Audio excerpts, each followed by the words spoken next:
Chairman w'abakubi eddalu ow'abanywi. Enfunda nnyingi tuzze tukulaga ebitundu omuli abantu abakeera okunywa omwenge awatali abakuba ku mukono. Bano olugunywa nga batandika okwekula obusolosolo. Gula akasenyo ofene ku njaga. Bwegwe. Tanyaba yaye.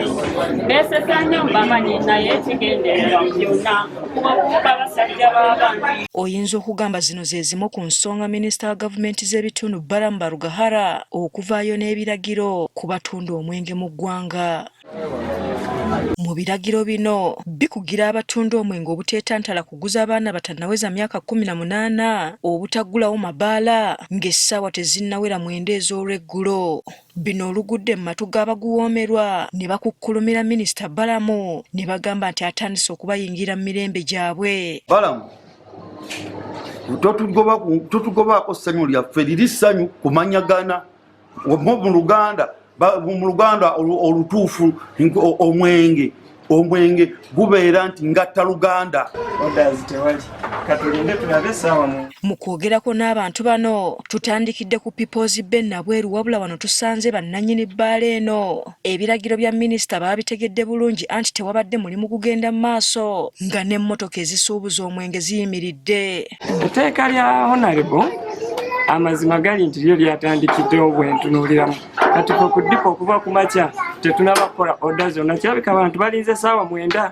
Abadde bampa orders bagamba amabaala gakugulako essaawa 9 bakitegeeza kakati nze ndi sitaaka kuva ku makya orders siziraba wengenda wenkolera amasimu agamba bangamba etteeka tuwaliwulidde kati ngaafa batambuza omwenge lyatafekitinze nnyo. Kati nze namaze dde okukola nsaawa zino mbadde nzize wano okufunamu kyakunywa ate bangamba mbu Balamu yaganye ndi mu bbiri sente nzirina okitegeera kati awo Balamu aba tuyingiridde buyingirizi ffe nga ffe. Bano bagamba newankubadde ebiragiro bino byaleeteddwa bigenda kubanyigiriza kuba bangi ababadde bakeera okunywa omwenge be baabakola mu budde bw'ekiro. Ekyasaawa 9 sandi kiwakanyiza naye nze question yange eri bweti waliwo abakola bano ekiro abakola ekiro ne banywamu emisana then ekiro bagende ku mirimu bo abayinira nteekateeka ki.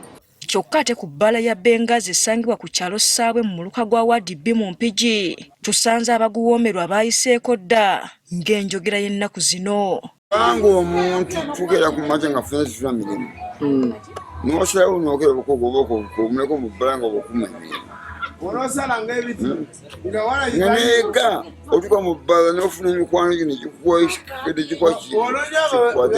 n'ofunawo emirimu. Muwere fakitole ezikukola okitegeera bawere fakitole kubanga ffe munnange olumu batukulira tusanga busanzi nga baguza dda tunywa. Mu kwogerako nabo bagamba gavumenti yandibavuddeko kuba bo basula bakola.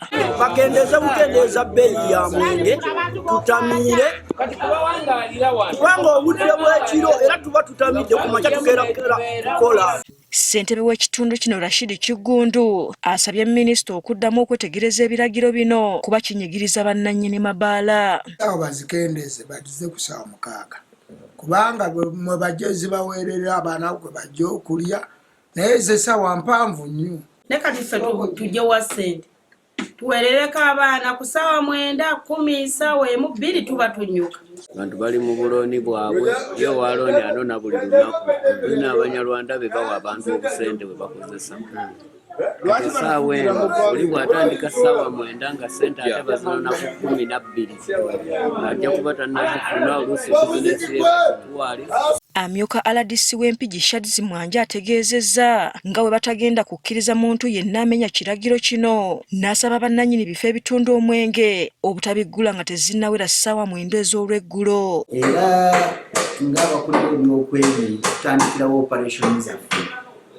Directive yabadde very clear okuga amabaala gonna okuggulawo ssaawa 9.